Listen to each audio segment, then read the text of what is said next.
Welcome to the Biz Coach Show. In every episode, we share information and advice for small business owners, small business leaders, startups, and entrepreneurs preparing to launch their business.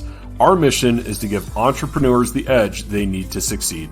If you're in need of business coaching, head over to mybizcoaches.co and book your free coaching consultation today. The Biz Coach Show is presented by Eric Whitmoyer, the owner of My Biz Coaches, a business coach, serial entrepreneur, author, and speaker, as well as David Macon, a certified professional in talent development, growth expert, writer, and small business strategist. Our guest today is Darren Finnigan, founder and principal consultant of Harness Data Consulting and co-founder of Scale Smart Project. Harness Data Consulting aims to enhance productivity by addressing inefficiencies in manual data entry and across multiple platforms, identifying time-consuming tasks and enabling clients to achieve more without the need for additional hiring. Darren is an expert in data strategy, process improvement, reporting, and analytics. Learn more at harnessdataconsulting.com. Well, Darren, it is great to have you with us today. How are you doing? I'm doing just fantastic. Thank you, David. Thank you, Eric. I'm super excited to be here. We are very excited to have you here. And Eric, always great to be with you. How are you doing today? Absolutely. I'm doing excellent, David. Thank you. Awesome. Love it. Well, hey, Darren, before we dive into some of the topics we have lined up for today, can you tell us a little bit about your journey?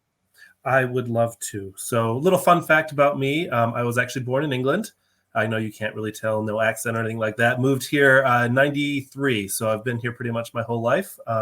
My dad was an automotive designer, so a lot of work opportunities in the Detroit area. So that's how we ended up here. And, you know, when I was a junior in high school, I had no idea what I wanted to do with my life. I think a lot of people have that problem, you know, and the best I think I could come up with at the time was I'll be a pilot. That way I can, you know, fly back and forth across the Atlantic. And, you know, that was, and at the time, basically my whole life path was go to college, get a degree, have a career, and then retire, you know, and I think that's so many people think is their option. And a whole nother story, but eventually fell into a math degree instead of, you know, going to the pilot school. I was very lucky to have graduated high school in 2009. So while everyone else was in the middle of this economic downturn, it sort of actually forced me to reevaluate. And I ended up starting with one semester at a community college, turned into 2 years, an associate's degree in engineering. And then, as I said, you know, working on a mathematics degree. And I did that, finished my bachelor's and decided I wasn't quite done yet. I'm going to do a master's degree, right? But around that time, started thinking about, well, what am I going to do? What does one do with a math degree in this day and age, right? And so started going online and just trying to look at, you know, what options were available. And everyone was talking about data being this next big thing in business, right? I think someone at Google said a statistician is going to be the sexy job in the next 10 years, right? So thought, okay, well, that aligns pretty well with, you know, what I already know, or, you know, it syncs up well with the math degree, working on this master's program. So I decided to go out, teach myself Excel, because, you know, that's not something that's typically covered in a math degree, and started looking for career opportunities. At the time, I was working as a math tutor, which I absolutely loved, but definitely wasn't going to be something I wanted to do long term.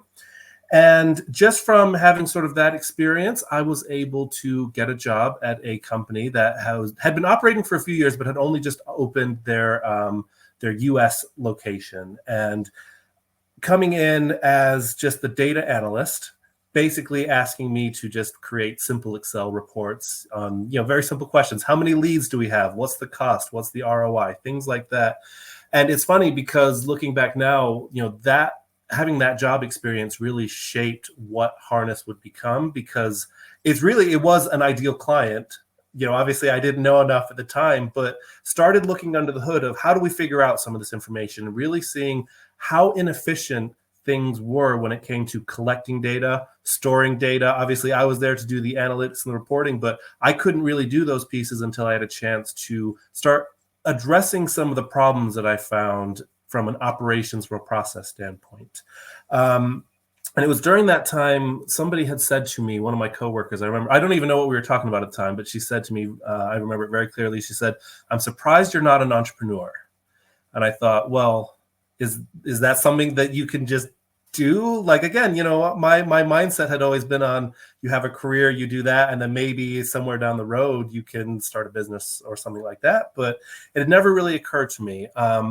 Unfortunately, the job I was working at the time got shut down. We were all laid off. It was a very unfortunate situation. I was able to pivot and get a job in downtown Detroit at a really great company with really great people, writing database code, right, creating reports. And so now I got to see what the other side of it looked like, where you had clean data to work with and all the different systems communicated effectively, and there were great processes in place. And then you can really build, the forecasting and, do some of those deeper analytics. And at the time, I was sort of thinking in the back of my mind, well, I could always go into data science, right? That's a great career option. I was learning database and code. I was learning how to write Python code, those types of skills. And it's like, well, if I just buckle down a little bit more, finish my master's degree, and then I can really focus on, building up my skill set in data science, the machine learning, the AI, those types of things. And I found that I just couldn't motivate myself to continue working on that. I was much more interested in, well, if I was going to start a business, what would it be and how would I do that? And started doing a lot of research, really got into audiobooks quite heavily just because, there's so many great books out there. And I think it was Start With Why by Simon Sinek. And one of the things he talks about is, just make a list of, from all of your work experience, the things that you love doing and the things that you didn't love doing. And I got to the realization that the analytics part wasn't what I really loved. I really loved doing was that process improvement. When someone would come to me and say, look, this is how I'm currently doing this job. It takes me 4 hours and I have to do it once a month. We set up that spreadsheet or whatever it is so that you just click a button and then all that work is done. So now you've freed up 4 hours or whatever it is of that person's time. That to me is what I found most gratifying. And I always found I was sort of in a position of being in the middle between, sales managers, sales directors, the non-technical people, and working with the IT teams just to bridge that gap. And I thought there's got to be companies out there that have this similar problem where they understand the need for having analytics and reporting and having good business data, but don't know how to take their current processes and collect it effectively and be able to build that strong foundation. Does that make sense? Absolutely. Yeah. So, exactly. Yes. Yeah. So I've been doing this for about 3 years now as Harness Data Consulting. It's been an absolute blast.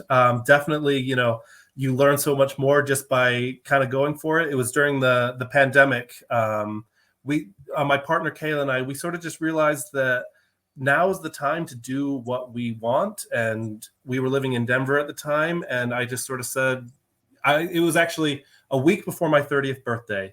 I said, I'm going for it. I quit the job that I had, set up the LLC, just put myself in the world, started networking. And like I said, it's been an absolute adventure. It's been an incredible learning opportunity. And I'm excited to say, we're pushing full steam ahead. We're getting ready for what the next phase of this business looks like. So we're actually in the process of rebranding we're going to be calling ourselves the Scale Smart Project, which is going to focus on data issues, but also look at people, processes, along with data and technology. So really running the gambit of all the different areas where we know that there are inefficiencies in business. And other than that, currently my partner Kayla and I, we live completely nomadically. So we live out of a Mercedes Sprinter van. We travel all around the country and, just trying to get the most out of life and connect with some amazing people. I love it. I think a lot of people hear that and be very jealous. I think there's folks that would think of that as kind of living the dream, right? Running a business, nomadic lifestyle. So very cool. A little envious of that freedom at times. That's Thank amazing. you. Yeah. Well, and I would have to say that probably some of those younger listeners out there that are probably intrigued by that. All I'm going to say right now is that it's doable. If you have, there you go. There's a way to make it work. Well, there's something that David can attest to. Is I had a short stint for about 2 months as Hummerman. Hummerman, yeah. I was going through a challenging time in my life, and I was living in my H2 Hummer. Wow. So it was kind of a stretch. I was living in an $80,000 vehicle, and an average home was $100,000. But hey, it was. A little less spacious than the Sprinter van, you know? Yeah, just a tad bit less spacious, yes. Yes. I imagine you didn't have like cooking or anything in there. Did you have a fridge or anything? I had I blew a bunch of fuses. Hey, we've been there. But yeah, interesting. One, it sounds as though obviously, your stint in the employment realm, right, that you were bitten by the entrepreneurial bug. Absolutely. And kind of sucked you in. So that's encouraging. Encouraging, in the sense that you found something you were passionate about and wanted to go after. I love the story because I think it's heroic and I just went for it and I'm going to go make it happen. So kudos to you, because I think that's a great story, and I think more people need to hear those types of stories. Thank you, Eric. That means a lot. I appreciate that. Yeah, absolutely. So, Eric, I'm curious, how did you and Darren first get connected? Yeah, so Darren and I, there's a networking group that he partook in. I don't know if you're a member or not, but it was called H7, and and he was in on a session that we did quite a few. I was actually back in October or November, I think. It's been a few months now. Yeah, definitely. Definitely a great group to visit. I'm still definitely seeing the effects of all the great connections that I've made, and definitely to maybe sign up at some point in the future when it makes sense. Yeah, absolutely. Yeah, I know it's a newer group in that we meet remotely. And so with at the time, Darren, I think you were probably in Detroit, actually, were you? Or no, you were somewhere else. We were in Utah heading to, we were going to Arizona. We weren't exactly sure where at the time. And that's why I joined the Phoenix chapter, because just to see who the area I could meet. Yes, absolutely. So, but that's how we connected, David. Oh, that's awesome. I love it. Well, before we dive into business data, which is our topic for today, can you share just a little bit more about Harness Data Consulting and maybe some of the work that you do, Darren? Absolutely. And, the goal of Harness Data Consulting was always to be people first, right? Looking at, again, I think a lot of companies these days recognize the need for business analytics, right? And having good reporting.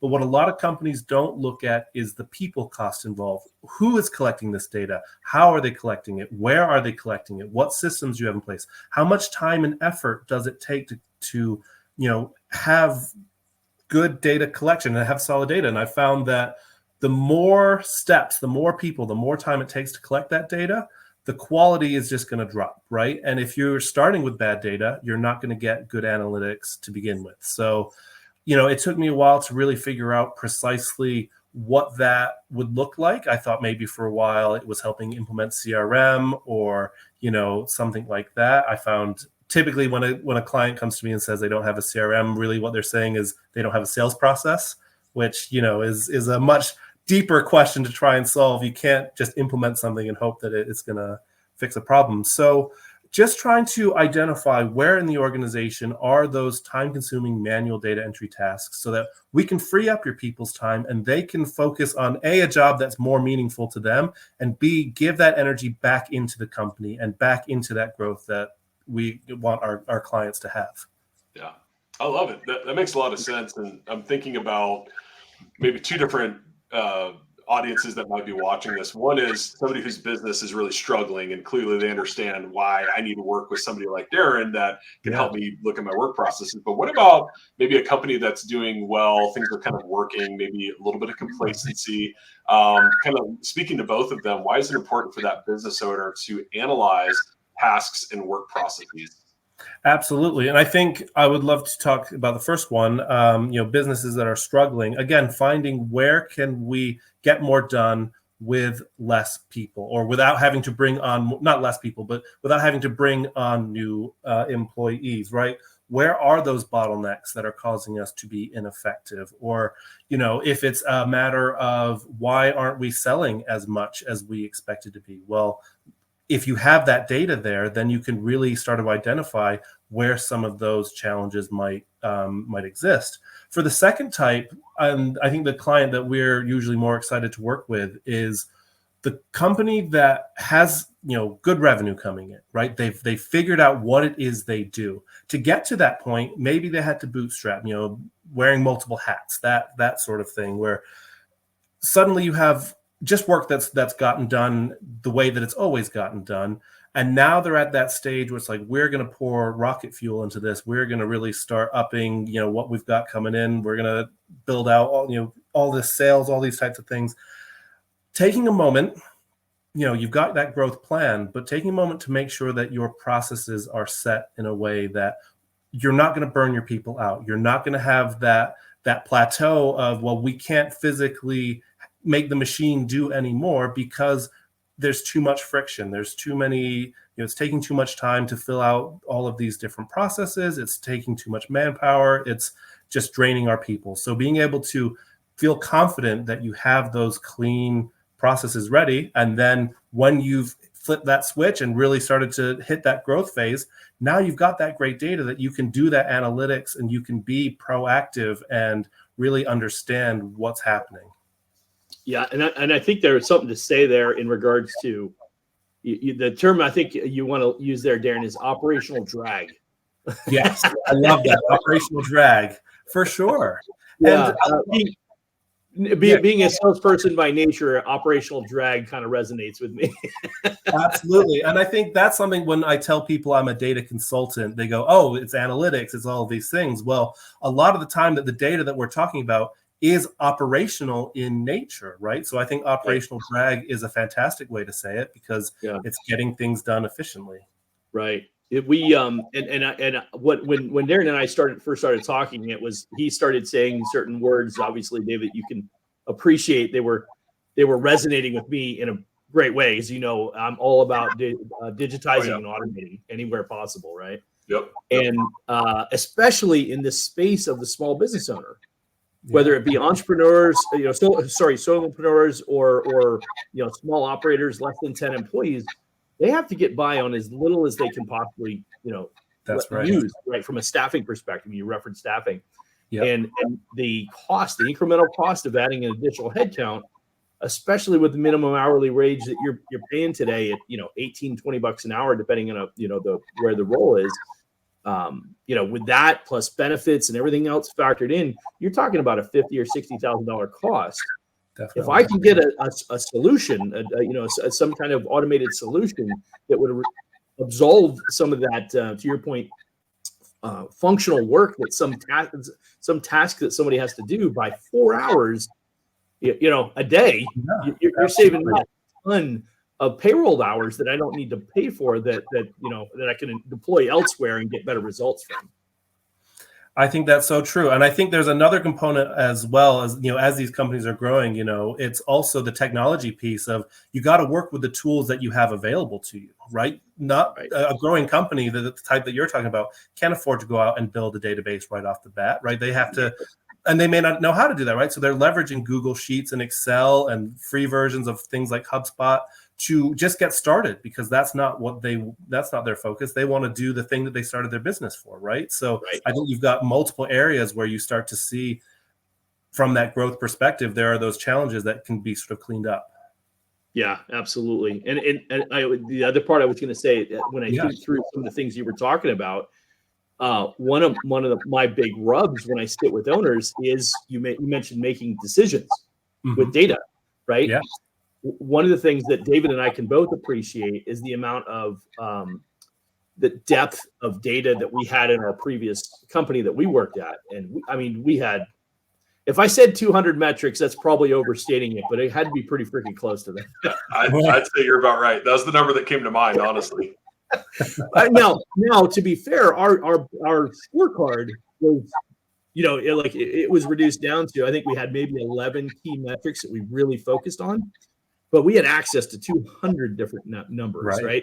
You're talking about a company, we did 105 million the last couple of years we were in operation before we sold. And we had 1,500 employees, 1,600 employees, I think, at our peak, 140 locations. So compiling all that data, pulling it all in from a point of sale system, a traffic counting system, an hours management system, an HR hours management system, kind of incorporating all of that so we could get all the different metrics we want to measure, like how much revenue per hour worked are we generating per store, right? And you start talking about the level of metrics, and And, people like, I can make phenomenal decisions with that kind of data, but the problem is capturing all of that data and then bringing it all together and making it make sense. Right. And ensuring that it's accurate and reliable, and you Yes. really know what it means for sure. Yes. Yep. And I think it's so important that businesses know their numbers. And I think metrics are so important that, you can be so granular and break down however you think your business should be. But at the end of the day, garbage in equals garbage out. And you want to be able to make those decisions confidently. Yeah. Agreed. Absolutely. Well, maybe to take it one step further, Darren, how do you then help a business owner identify some of those opportunities in their business? What does that look like? Absolutely. So, thinking in terms of, what we're currently looking at is people, processes, data, and technology. And for my part, I'll give you an example if I can. I was working with a company that it was a franchise, and they were rebuilding their onboarding process.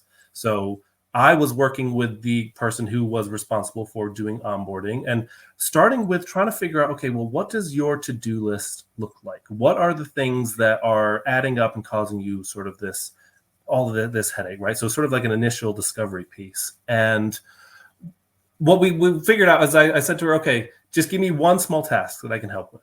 And she said, well, I have to send these emails out to a third party for every new franchise that I'm working with. And I have to include 4 points of data. I have to include their name, email address, phone number, and their business address. It's like, okay, well, we've got those first 3, but where do we get the business address from? And she says, well, I go into HubSpot, I find the right record, I scroll down, I look through 30 documents, find the correct one, download it, it's a PDF, I take it, I copy it, I paste it, so that's one very small process with a lot of steps. But now, this is the part that I really enjoy is, let's start questioning this. Let's start investigating. So why is it that the business address is in this PDF document that's stored in all of the, through all these steps? Well, it's because the marketing team collects all that information and fills out the PDF 8 weeks after the franchise has been sold. Okay, 8 weeks in. Well, when does the franchise owner actually set up their their office address? Like, when do they get that? Well, that's week 4. So why is there a gap between the time that we collect it at week 4 or create it at week 4 and collect it at week 8? And so you start taking apart all of these steps and looking at who is doing what. And that's the part that I really enjoy, is tracing these data points back through all the different processes and understanding, well, what if the franchise owner just entered it into the system at week 4 when they've set up their business, and then they can upload documented proof that the address is right, do a quick check. Now everyone has that data point. We don't have to wait till week 8. So a lot of the work that I do is really focused on, that sort of detective work of identifying, a few small processes. Immediately as you start looking behind the scenes, you begin to really unravel, all of those pieces. So an important part for what we do is, we go in, do sort of an initial discovery piece, sit down with the owner leadership team, and just ask the questions that we know from our experience are indicative of bigger problems. And then once we've honed in on, okay, well, there seems to be a lot of Excel going on in this department, right? Or there's, for some reason, PDFs floating around. Then we can really start to trace those pieces. We like to go through a very deep, investigative phase where we really understand the entire ecosystem of how people, data, technology, and processes are all working together, or in most cases against each other. And then, after that, that's when we really look at, well, how do we solve these problems? Where can we, maybe start with a few different areas? Obviously, change is hard for a lot of companies. And that's, an important piece that we've learned over the years is you have to be very strategic about how you implement these changes for a myriad of reasons, not least which is people don't like changing, right? So one of the things, as Kayla has joined me, that's what she's good at, is systematizing things. And she's created this amazing process flow that we're going to go through with our clients of, these steps one at a time. And then we get to that implementation phase. Now we're actually going to bring solutions. Does that answer your question, David? Yeah, no, I think it's wonderful. And I think that's such a great example of an inefficiency, right? That sometimes people are like, well, this is just how it is, right? I just pulled off the PDF and I do, and it's just like, well, why are we doing that? So I love that. And I'm curious, are there other common inefficiencies that you see as you are working with different clients? It almost always seems to be in the handoff between either departments or people. right? Because if the sales team is using one platform, and again, the same company, I'll give you another example. The sales team was filling out a Word document to create the contract. So all the important details, all the terms, everything that need to be met by all of the other teams, the only place it existed was in a Word document, which was then turned into a PDF, signed, and then sent to 7 people. And each of those 7 people had a separate spreadsheet or system or process that they had to then retype it out. And it's just like, well, if the salesperson could take that extra second of, instead of filling out the Word document, enter it into the system some way, somehow. And maybe we need to think about what's the best way to do that. But once it's in the system, I guarantee you we can write a piece of code that then generates that Word document for you. So then you can take it the rest of the way through that. But then you don't have to have all of these extra steps of trying to go in and pull that data out, right? So I think that's quite often the case, is just, team A does it one way, and then team B, they've had to figure out their own steps. And I think there's really 2 challenges, right? That when you're the person doing these tasks, it's very hard to say, well, this is what I'm spending all my time on. Because if you're constantly jumping from thing to thing to thing, it's hard to make that mental list, right? And I feel like in a lot of organizations, there isn't usually one person whose job it is to look across departments or look across, and that's where you start to see, maybe within the ecosystem of that own department, it works kind of well. But when you look at, well, they do all this work and then the next team undoes it and then does their own version of the work, like, it doesn't make sense. It's funny as you say that, because I literally was just working through, we created some finished product documents to be available to clients, and we put them, as you would, in a PDF so it doesn't get messed up, right? So you put it into a PDF and then you go back and you're like, oh, I need to make changes to it. And for some reason, the PDF, when you go to edit it, regardless of having the best software to do it, it just never seems to come out the same way. Absolutely. And I can't imagine. I have a law firm that they create documents all the time, and that's actually one of the biggest challenges. Is you've got a PDF, and now I'm like, well, I need to edit it. I'm like, oh no. So they actually end up recreating the document. Oh no. Yeah, exactly. Yeah, but again, like PDF, that's a perfect example of sort of a business tool that everyone has and leverages, but it can easily become a data silo if you don't use it correctly, or a pain of making edits or changes if it's very structured in a particular way.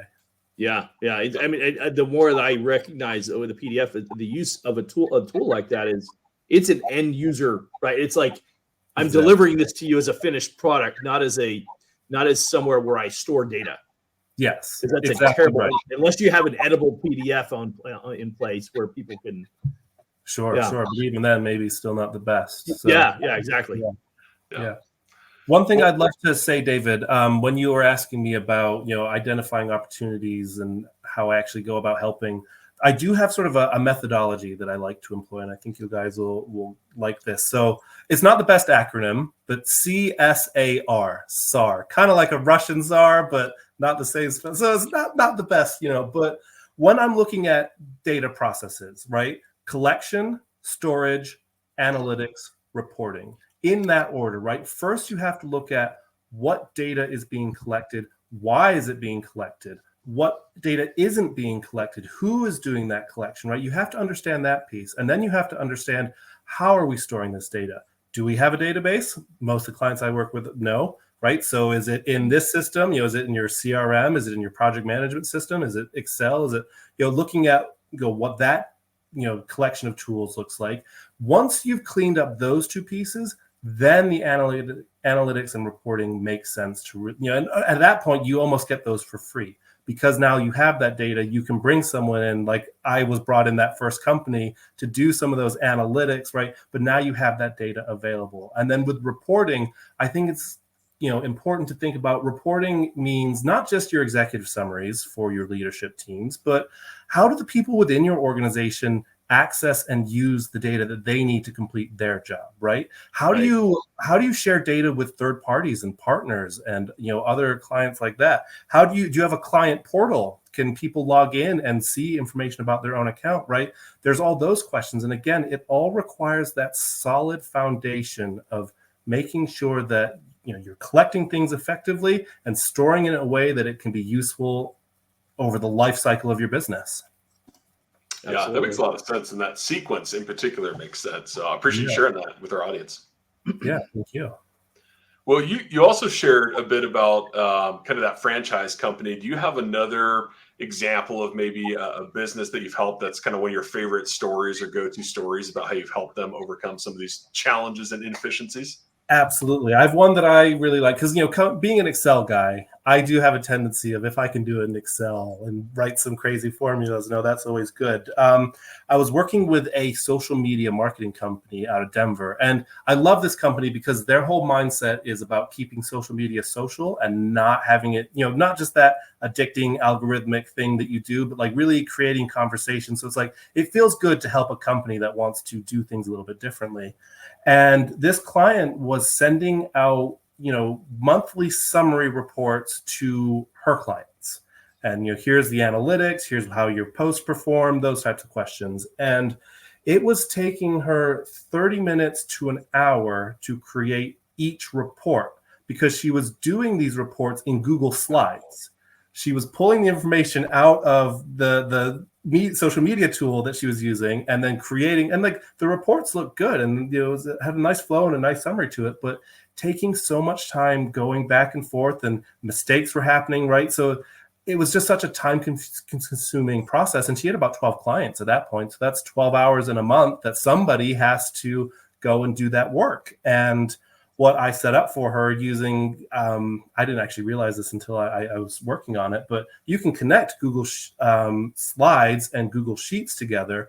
And what we built is a tool where you could download that raw data out of the social media system, upload it into the Google Sheets, and then have all your formulas automatically run, calculate all of those percentages. And then you hit the refresh button and it takes images of those graphs or whatever it might be and puts it into the Google Slide. So now you don't have to manually change every single number. So it took, what was taking 12 hours to create 12 reports. Now it takes maybe 1 hour to create all 12 reports, right? And that's, again, like if you think about it, it's not as if we're bringing on some fancy new software. It's not as if we're increasing the cost of technology of how to solve this problem. It's just using the tools that you already have in a slightly more innovative way. And even I didn't know that you could do that until I tried it and I had that thought. And, again, that's part of what I love doing is just trying to make things work, make it work with the tools that you already have and really just improve those types of processes. So that was one that I was always very excited about. And I like to use it as an example. Oh, that's awesome. Yeah. I'm sure there's a lot of people that could relate to that and think about how much more time she has to work with clients, right? I mean, yeah, amazing example. So thanks for sharing. Yeah. Well, I'm curious on, your perspective on this. One of the things Eric and I talk about a lot, whether it's on the show or just conversations that we have, is the future, right? Whether that's artificial intelligence or other things like that. So I'm curious, how do you see data strategy impacting business owners in the future? I think that's a fantastic question. I think you've sort of already hit on it with the AI piece. And, I think the ideas that we've talked about so far, that was almost, 10 years ago, that should be your data strategy. But now that we're in not only the cloud computing phase of things, but now we're in this AI age where, so many businesses are able to get an advantage from using some of these tools. Again, if you don't have that strong foundation in place, you're going to be behind the ball a little bit on implementing this new technology, right? And as it opens up more creative ways of solving your business problems, if you don't have that foundation in place, you're going to be missing out on those opportunities. So I definitely think data strategy will continue to be something that all businesses need to consider. I think a lot more companies are starting to create roles such as, data strategist as an actual title. as opposed to your traditional, you have data analysts, you have data engineers, you have IT people. But I think you definitely would want to have someone in that role to, again, understand the entire picture, that entire ecosystem. So then you can then take tools like AI and apply it at all the different phases of your business. So I'm super excited to see what AI is going to do to help people just, again, this is my mission to eliminate some of these boring manual tasks so that people can have a job that they actually love. And I think in the next few years, we're going to be able to start bringing more creativity and more passion back into the workplace because we can eliminate a lot more of these time-consuming type tasks. I think you know what I mean. Interesting, because I know that when AI really kind of kicked off the beginning of this past year, right, in 2023, right after the launch of ChatGPT, it was a lot of discussion about what's the impact, how's it going to influence the business business, and anybody who knows that AI has been around 10, 15 years at this point, right? Even longer than that, quite honestly, but even more prevalent. But now it's like right in your face. Now there's no avoiding it, right? And I think what was interesting is we started, extrapolating from what we were seeing. How could we employ this in the average everyday business owner, right? How can I put this in, even as a solopreneur, for instance? What could I be doing to incorporate this? And ironically, I believe it's interestingly enough, it's creating even more of a level playing field for the small business owner. I'm so glad because because I can operate. I don't have to have a supercomputer generating all this, calculating and crunching data and everything. It's actually using some of the different AI applications that are out there, having the different software talk to each other and pull data from one place and recreate it. And there's a lot of different ways to play that, and it just gets very interesting in my eyes where we can go and what we can do with that. I think you're absolutely right, Eric. And I think that has been the trend, even with cloud computing and, the technology in general. It's becoming more and more accessible for the little guy, for the solopreneur, all the way up. So now we'll be able to see a lot more competition at that lower level against, some of these bigger players. And I think that's huge. Yeah. And one, ironically, there, as I think through that, the whole Great Resignation, which has been a topic that we've discussed on our show multiple times, as well as AI. I think there's a correlation between the two. Sure. Because it creates more opportunity for people like yourself who did a corporate job that, I enjoyed it, was fun, I learned something, but now I can take this information, this specialist information, I can deploy it elsewhere to people who see the value in it, and I can come and help them and earn a good living doing that. Right. And I think I think there's a very unique time that we're in where it's really going to tie a lot of these pieces together at the same time. And I'm intrigued by that as a business coach, because I see so much opportunity in all of this coming together at the same time. I think you're absolutely right. And it's exciting to see what will happen, because I think so many people do have jobs that they just don't enjoy. And if we can maybe just pivot, I think we will always want to do business with other people. Right. There will always be that aspect of wanting to work with somebody, even if it's on a Zoom call like this. But I think there will always be that need to have real people. And I think the AI will just allow us to have more of that, exactly like you're saying, Eric, with individuals being able to take control and do what they want to do. Right. And I'm a huge proponent of the let's get the boring, mundane tasks. Have the computers do that stuff. Yeah. I mean, it's 2024. I think we have the tools to do it at this point. It's just a matter of do you want to or not.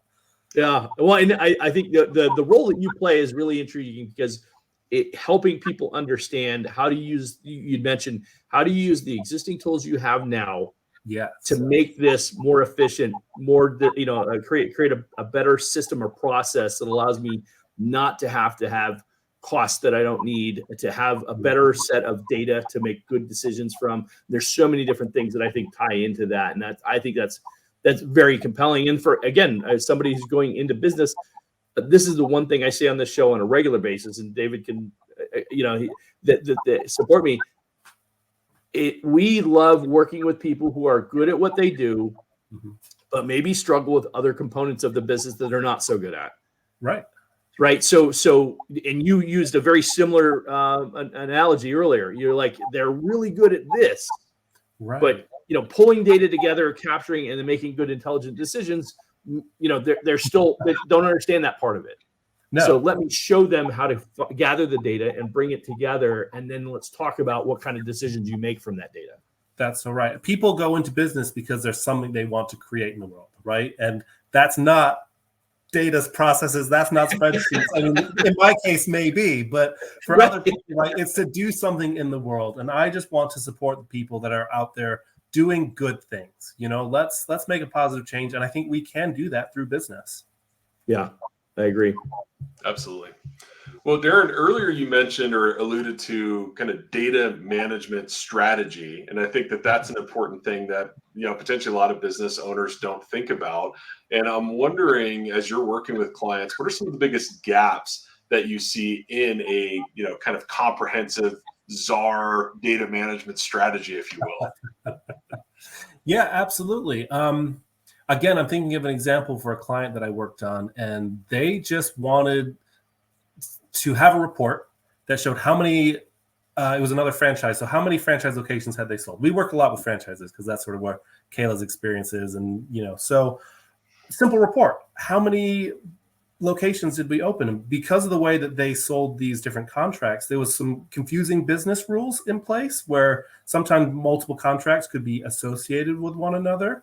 And you could ask people within the organization, do you understand the difference between if the contract is written like this or written like this? And quite often the answer would be, no, I have no idea, but I just do these steps and I try not to think about it too much, right? So there's a piece there of, just understanding your own business logic, your own business rules. And maybe there's a training component of helping your people understand this is why we do things. And to get back to that report I mentioned, it took, I think, like a week of combining 3 different data sources, trying to cross-reference, contract IDs to come up with this list of here's all the locations that you sold last year.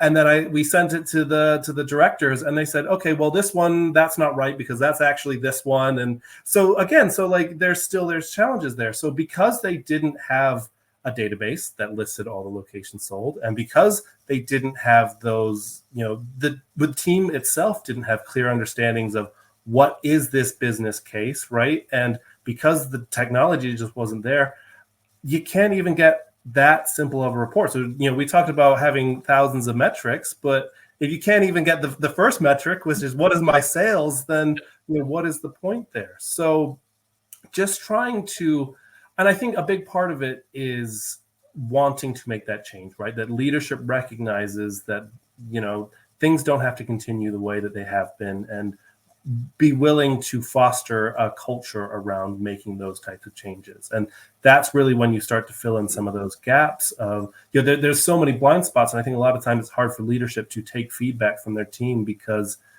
all they hear is, well, I don't want to do this task anymore. But really what they're saying is there's a better way to do this if we just sort of put exactly. Yeah. It's a great point. That's exactly. And that's often when I experience it, that's often what it is. And it requires somebody like me coming in from the outside, who is the objective observer that says, yeah, your team actually has some really good ideas. You need to listen to them. Right. I mean, that's literally what it comes down to in many cases. Absolutely.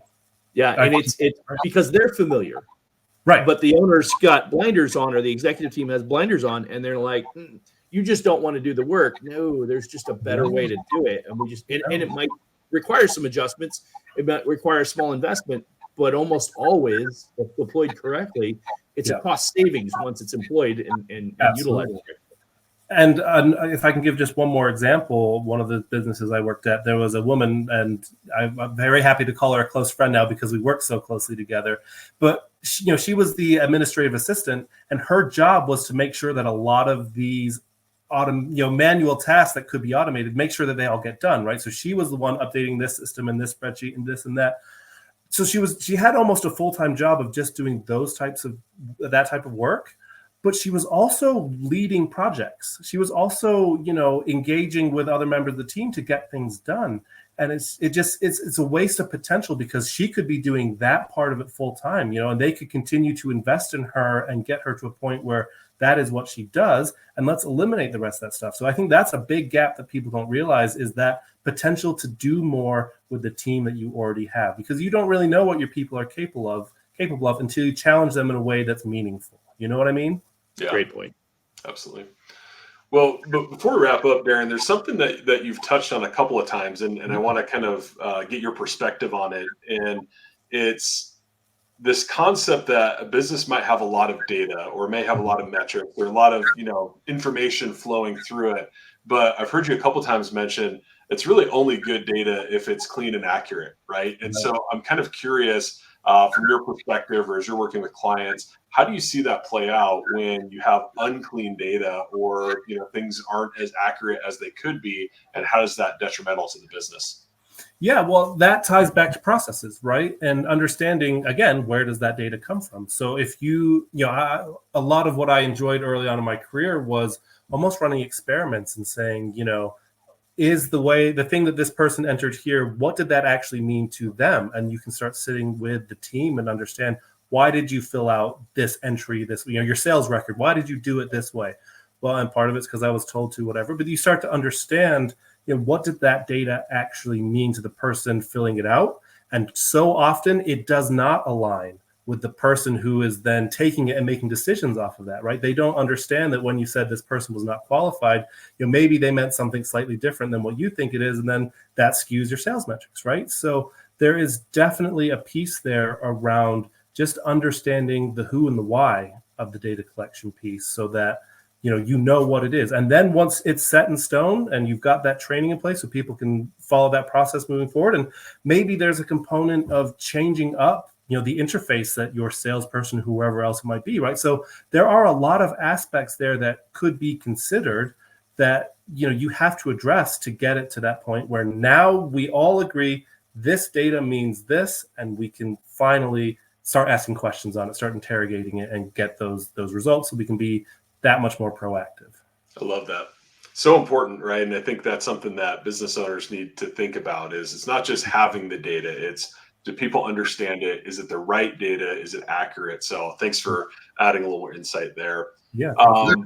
And I'm curious. So if somebody's, listening to this or watching this and they're thinking, okay, this makes sense. I have some opportunities. I'd love to work with a data consultant like Darren. What does that process look like when somebody starts working with a data consultant? Well, first of all, expect a lot of questions. That's what I do, is I like to ask questions, But so the way we have things structured is, and I think I mentioned this earlier, we do a free assessment, right? We want to sit down. We want to understand from you what your pain points are. And again, I think it's important to realize that what the leadership team thinks is the problem is almost never what the actual problem is. So that's why our next step is to then go one step deeper, do that investigation, and really look at, well, what is actually happening. And then again, leveraging our knowledge and expertise to say, you thought it was this, but actually maybe it's more like, maybe it's not quite strategy, maybe it's more of a leadership problem, or something in that realm. So, and I think it's so important that we work, again, I think I've already mentioned this, but working with clients who are willing to make that change and to, understand that it's going to be tough, but we can make a measurable impact on your business by solving some of these challenges. Yeah, I love that. And you mentioned just kind of a key aspect, something you're looking for is a client that's willing to change. Are there any other characteristics that would be maybe an ideal client for you?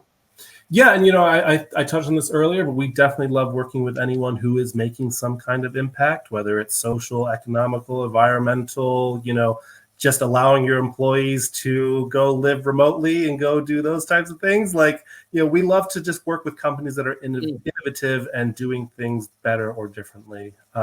Again, we love working with franchise businesses, and again, looking for those companies ideally that are at that stage of, hey, we're going to grow, and we just want to make sure that we grow correctly and have that growth mindset, have that willingness to say it's going to be hard, but we can be different, we can do better, we can make changes. All right. So Darren, I got two things for you. The first one is remote work.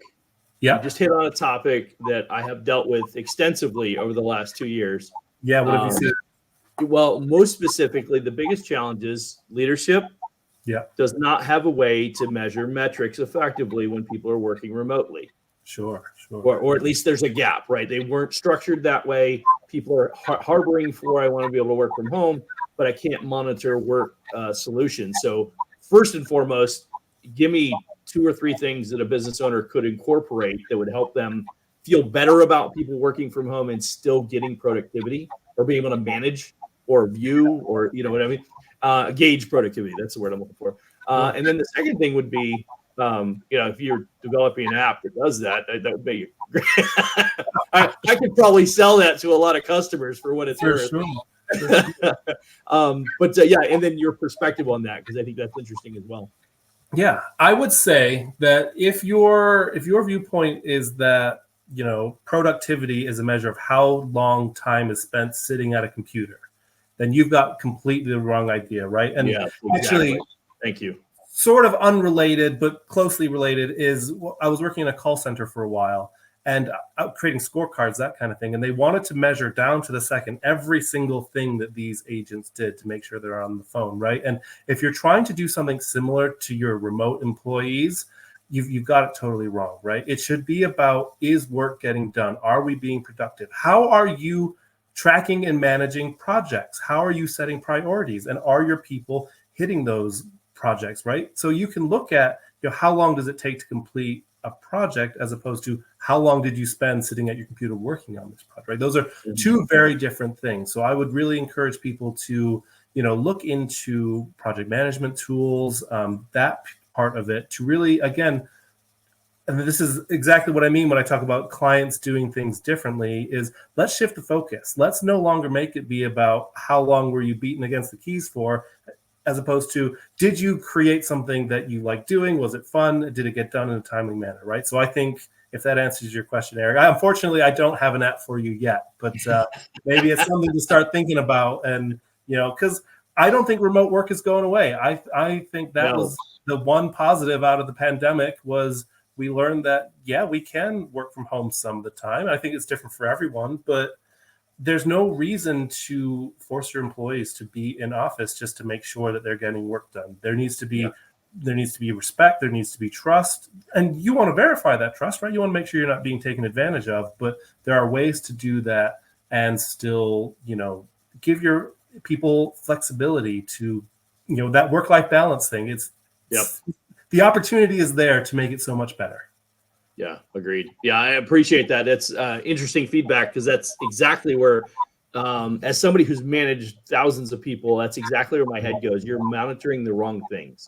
Right. If you're trying to monitor daily activity, you're managing that. And David does a lot with training and development and leadership coaching, and he has the same perspective. You're managing the wrong things. You manage the output, not the workflow. Right. It's at the end of the day, if the output is appropriate and measures up and exceeds expectations, then I don't care where you work from. Right. Yeah. Or how long it took, as long as it got done and it looks good. I think you're absolutely right, Eric. Yeah. I appreciate that. Yeah. And to your point, I agree 100%.